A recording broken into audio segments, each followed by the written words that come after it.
Om Swastiastu. Halo teman-teman semua, semoga kita selalu dalam keadaan sehat dan selalu dalam perlindungan beliau ya. Kami, mahasiswa dari Universitas Mahasaraswati Denpasar, kelas Manajemen Keuangan Amalam, dari silabus 11, akan mempresentasikan materi Koperasi dan UMKM dengan judul Peranan Koperasi dalam Pembangunan Masyarakat Desa, dengan dosen pengampu yaitu Nimade Satya Utami, SE, MM. Selanjutnya, saya akan memperkenalkan anggota kelompok. Yang pertama, Nikadek Santi Swaraniti absen 5, yang kedua, Niputu Delia Ayu Parasmita absen 8, dan yang ketiga, Nikadek Arya Staningsih absen 35. Adapun pokok bahasan yang akan dibahas yaitu yang pertama, keadaan pedesaan negeri kita, yang kedua, pengertian dan luasnya pembangunan pedesaan, dan yang ketiga, peranan KUD dalam pembangunan masyarakat pedesaan. Materi yang pertama yaitu keadaan pedesaan negeri kita. Bicara tentang kondisi atau keadaan masyarakat pedesaan di Indonesia, sangat erat kaitannya dengan adat istiadat dan gotong royong. Hal ini dikarenakan pedesaan di Indonesia masih menjunjung tinggi rasa kekeluargaan demi keutuhan adat istiadat yang mereka punya. Gotong royong biasanya dilakukan oleh masyarakat pedesaan untuk mencapai tujuan bersama yang sudah direncanakan sebelumnya. Ini dilakukan agar semua masyarakat ikut terlibat dan pekerjaan yang dilakukan akan menjadi lebih ringan karena dilakukan bersama. Rasa tanggung jawab dan kekeluargaan sangatlah penting untuk menjaga kekompakan masyarakat agar permasalahan-permasalahan yang timbul bisa dibatasi ataupun dikendalikan.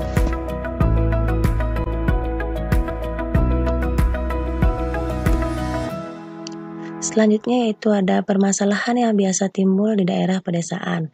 Yang pertama yaitu kurang berkembangnya kehidupan masyarakat pedesaan karena terbatasnya akses masyarakat pedesaan seperti infrastruktur dan teknologi, serta akses terhadap pelayanan publik dan pasar. Yang kedua, terbatasnya pelayanan prasarana dan sarana permukiman pedesaan seperti air minum, sanitasi, persampahan, dan prasarana lingkungan lain.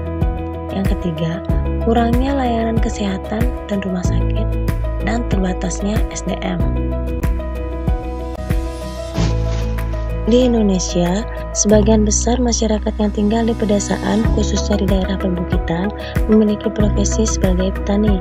Hal ini dikarenakan Indonesia merupakan negara yang kaya akan hasil bumi. Sementara itu, masyarakat pedesaan yang berada di daerah pesisir pantai biasanya akan memilih profesi sebagai nelayan karena laut Indonesia sangatlah kaya akan sumber daya alamnya, baik ikan, udang, terumbu karang, dan sebagainya.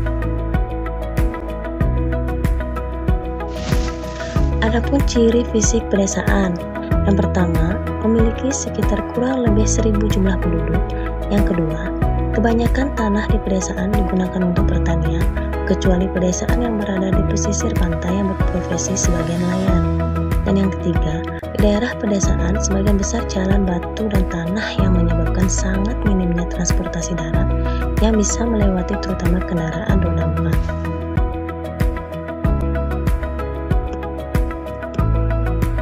Adapun ciri masyarakat pedesaan, yang pertama, antar warga memiliki hubungan yang sangat erat. Yang kedua, kekeluargaan dijadikan sebagai pengikat antar warga dalam kehidupan berkelompok. Yang ketiga, sebagian besar warga menghasilkan produk pertanian untuk memenuhi kebutuhan hidupnya. Yang keempat, kesenjangan sosial yang ada tidak terlalu besar selisihnya. Yang kelima, kesadaran masyarakat untuk memenuhi nilai dan norma yang berlaku di wilayah sangat tinggi. Selanjutnya, materi yang kedua yaitu pengertian dan luasnya pembangunan pedesaan. Apa yang dimaksud dengan pembangunan pedesaan? Pembangunan pedesaan merupakan sebuah tahapan pendiskusian dan penentuan keinginan yang dilakukan oleh anggota atau masyarakat desa. Setelah itu, melakukan perencanaan dan pengerjaan bersama untuk mencapai tujuan tersebut. Sehingga, pembangunan masyarakat di pedesaan merupakan spesifikasi dari pengertian community development atau pembangunan masyarakat dalam satu kesatuan yang bertujuan agar dapat meningkatkan penghasilan dan juga taraf hidup warga masyarakat tersebut. Tujuan pembangunan masyarakat desa. Tujuan pembangunan masyarakat desa itu ada dua, ada tujuan jangka pendek dan ada tujuan jangka panjang. Tujuan jangka pendeknya yaitu untuk meningkatkan taraf hidup masyarakat di daerah pedesaan yang cenderung berada di dalam kondisi ekonomi yang lemah. Sedangkan tujuan jangka panjangnya yaitu untuk mencapai masyarakat Indonesia yang makmur dan adil sesuai Pancasila dan Undang-Undang Dasar 1945. Alasan penyelenggaraan pembangunan di pedesaan yaitu yang pertama, jumlah penduduk yang digolongkan sebagai tenaga kerja banyak berada di pedesaan. Yang kedua, lebih luas dan suburnya lahan pertanian yang terdapat di desa. Yang ketiga, ketersediaan bahan baku yang sangat memadai. Yang keempat, jumlah pengangguran yang relatif banyak dan upahnya yang relatif rendah. Yang kelima, merupakan pasar yang potensial bagi pemasaran produk dikarenakan jumlah penduduk yang relatif banyak. Yang keenam, sifat masyarakat pedesaan yang ramah, mudah untuk mengajak kerjasama, dan dapat diarahkan untuk tujuan usaha yang positif seperti koperasi. Selanjutnya, materi yang ketiga yaitu peranan KUD dalam pembangunan masyarakat pedesaan.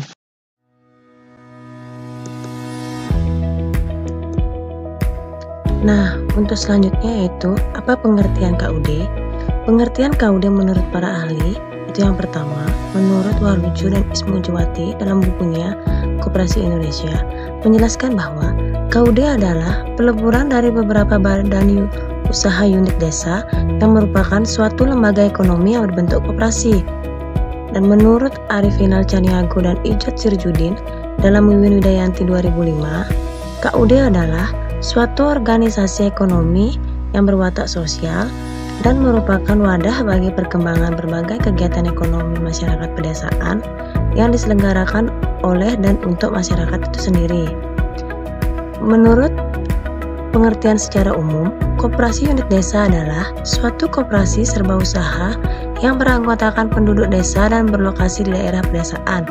Daerah kerjanya biasanya mencakup satu wilayah kecamatan. Peran KUD dalam pembangunan masyarakat pedesaan. Di sini peran KUD ada dua. Yang pertama yaitu KUD berperan dalam pembangunan pertanian. KUD lahir guna mensukseskan program swasembada beras dalam pembangunan pertanian pada khususnya dan pembangunan ekonomi pada umumnya dengan jalan meningkatkan pendapatan dan kesejahteraan petani dan masyarakat pada umumnya. Sementara itu, peran kedua yaitu KUD berperan dalam membangkitkan kesejahteraan rakyat.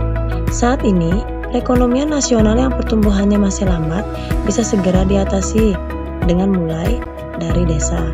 Mengingat perekonomian desa meningkat, maka perekonomian kota akan meningkat pula, dan semua kebutuhan tercukupi dengan harga yang terjangkau, yang akhirnya tidak akan memerlukan impor barang dari luar negeri.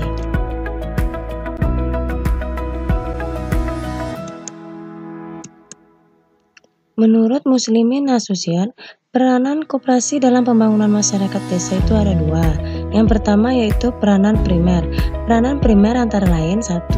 Meningkatkan efisiensi sektor pertanian sehingga memiliki daya tampung yang besar bagi lapangan kerja di pedesaan. 2. Mengurangi kebocoran nilai tambah sektor pertanian, di mana kelemahan sistem kelembagaan pertanian dapat diminimalisasi. Yang ketiga, menghimpun semua daya masyarakat berpendapatan rendah agar mampu terjun ke dalam bisnis yang berskala besar. Yang keempat, memberi jaminan terhadap risiko yang dihadapi oleh anggota masyarakat berpendapatan rendah. Yang kedua yaitu peranan sekunder. Peranan sekunder antara lain: yang pertama, koperasi berfungsi sebagai penghubung atau sebagai lembaga yang menampung kegiatan antar sektor di pedesaan yang dimiliki oleh perusahaan kecil. Yang kedua, koperasi bertujuan sebagai perangkat penyampaian informasi kepada masyarakat sampai ke tingkat yang paling bawah.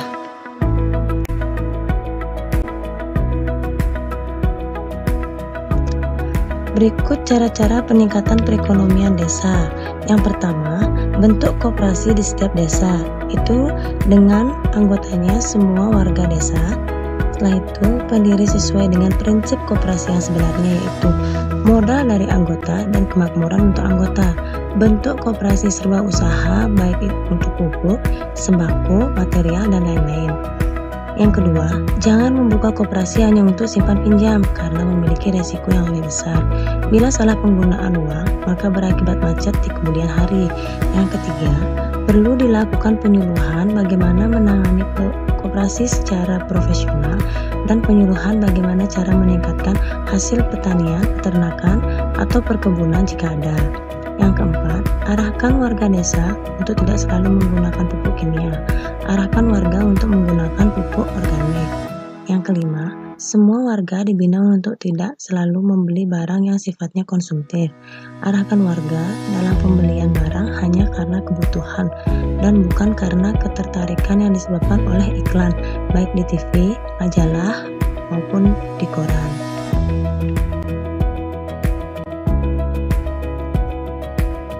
Selanjutnya, kelompok kami akan memberikan satu contoh koperasi unit desa, di mana koperasi unit desa yang digunakan yaitu koperasi unit desa Petang. Koperasi unit desa Petang ini berdiri tanggal 30 Mei 2005. Koperasi unit desa ini terletak di Jalan Mula Warman, Desa Petang, Kecamatan Petang, Kabupaten Badung, Bali. Adapun jumlah anggota koperasi KUD Petang ini yaitu sebanyak 350 orang, dan syarat untuk menjadi anggota koperasi dari KUD Petang ini yaitu dengan membayar simpanan pokok sebesar Rp1.000.000 yang hanya dibayar satu kali, dan selanjutnya untuk membayar simpanan wajib sebesar Rp20.000 yang dibayarkan setiap bulannya. Selanjutnya, koperasi unit desa Petang ini selalu melakukan rapat akhir tahun, di mana rapat akhir tahun ini diadakan untuk pembagian sisa hasil usaha kepada seluruh anggota koperasi. Nah, karena materi yang dibahas sudah habis, selanjutnya kelompok kami juga akan memberikan pertanyaan, di mana pertanyaan yang diberikan sudah tertera pada video pembelajaran ini. Bagi para audiens yang ingin berpartisipasi, silakan tulis jawaban kalian pada kolom komentar di video pembelajaran ini. Adapun kesimpulan yang dapat kami sampaikan yaitu KUD merupakan organisasi ekonomi yang berasaskan kekeluargaan dan wadah bagi pengembangan berbagai kegiatan ekonomi masyarakat pedesaan yang diselenggarakan oleh dan untuk masyarakat itu sendiri.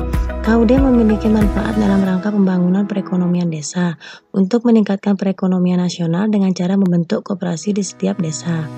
Jangan hanya membuka koperasi untuk simpan pinjam karena resikonya terlalu besar, serta perlu dilakukan penyuluhan bagaimana cara meningkatkan hasil pertanian, peternakan, perkebunan, dan mengarahkan warga desa untuk selalu menggunakan pupuk organik. Sekian presentasi materi mengenai peranan koperasi dalam pembangunan masyarakat desa. Semoga materi yang sudah dijelaskan dapat dimengerti dan dipahami dengan baik. Akhir kata, saya ucapkan terima kasih. Om Santi Santi Santi Om.